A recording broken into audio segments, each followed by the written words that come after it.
안녕하세요. 협상 전문가 류재현 변호사입니다. 기업이 제품이나 서비스의 가격을 결정하고 시장에서 이를 적용하고 소비자가 이를 인지하는 과정에서 생각보다 심리적인 요인이 크게 작용을 합니다.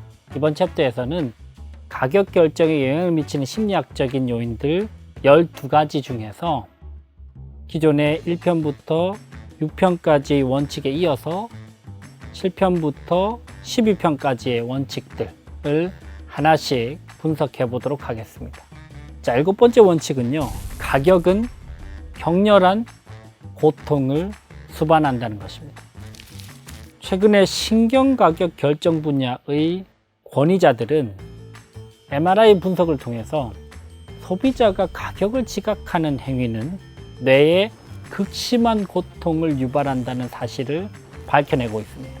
즉, 우리는 제품을 구매하고 가격을 인식할 때 뇌를 통해서 마치 바늘에 찔린 듯한 강렬한 자극과 고통을 느낀다는 것이죠.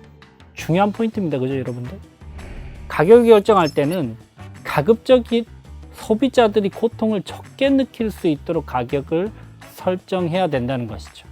예를 들면 뇌 연구에 따르면 가격 표시 방법에 따라서도 고통 수반 정도가 차이가 난다고 하죠.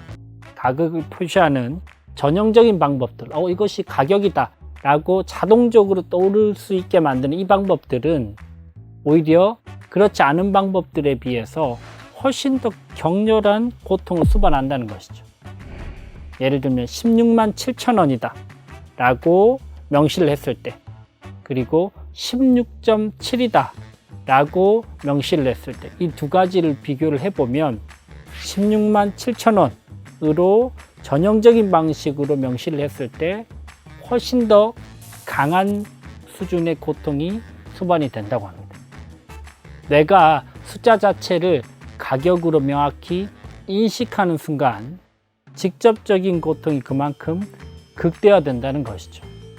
자, 8번째는 가격 구조를 조금 더 치밀하게 기획할 필요가 있다는 것입니다.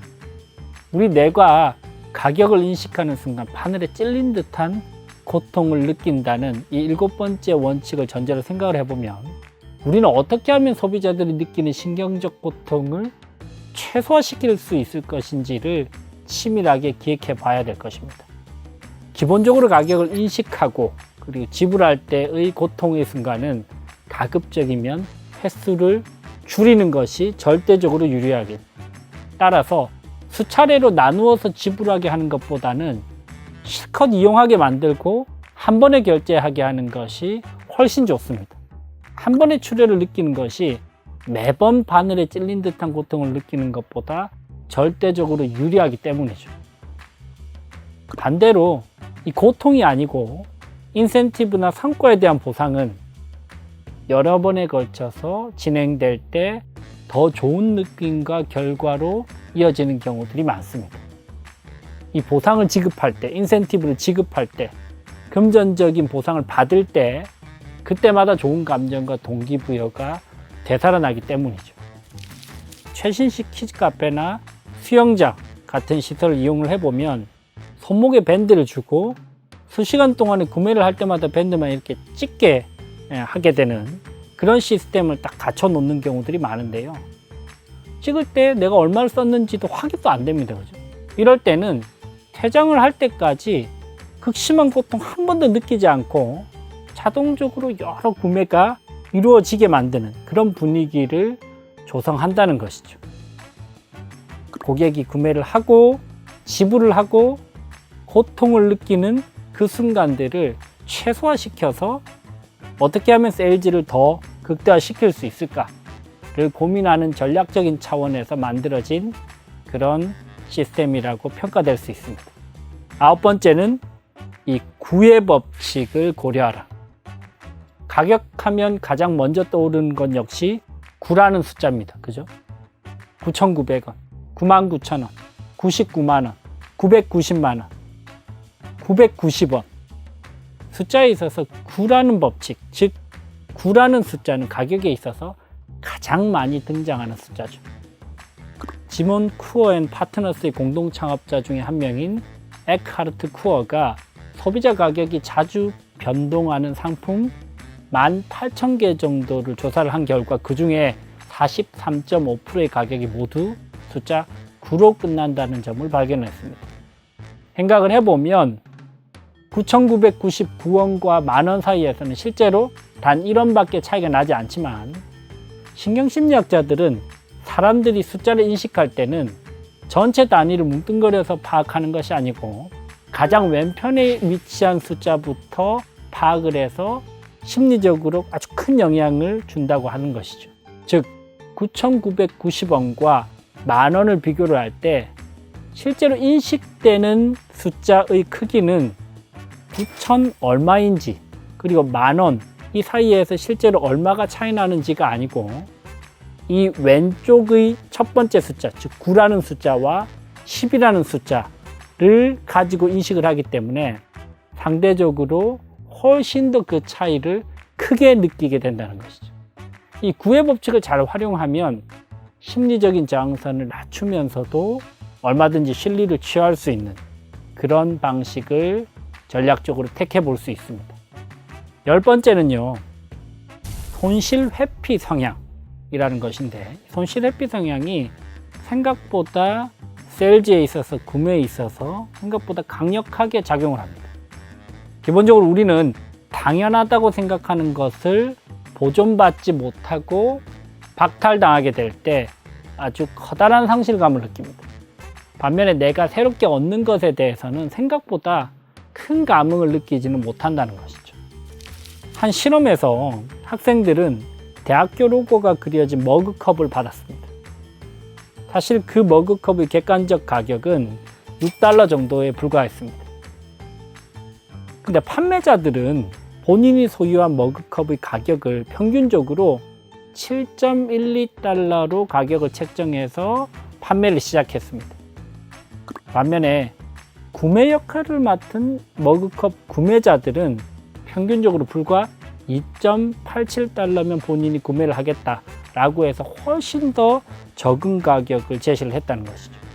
자, 여러분들 객관적으로는 동일한 가치를 가진 머그컵이지만 판매자가 생각하는 가치와 구매자가 생각하는 가치에 무려 250% 가까운 갭이 발생을 했습니다.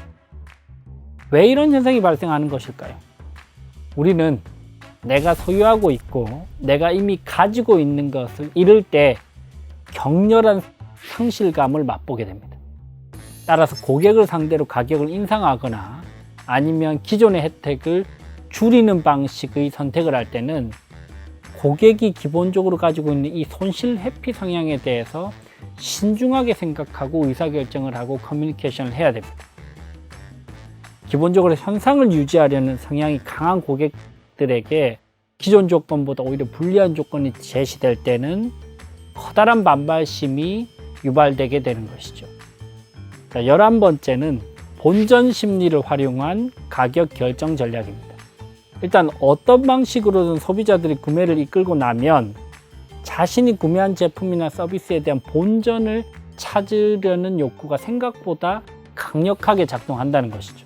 이런 본전 심리를 활용한다면 고객으로부터 구매를 1차적으로 이끈 다음에 2차, 3차, 4차 소비도 연쇄적으로 이끌 수 있게 된다는 것이죠.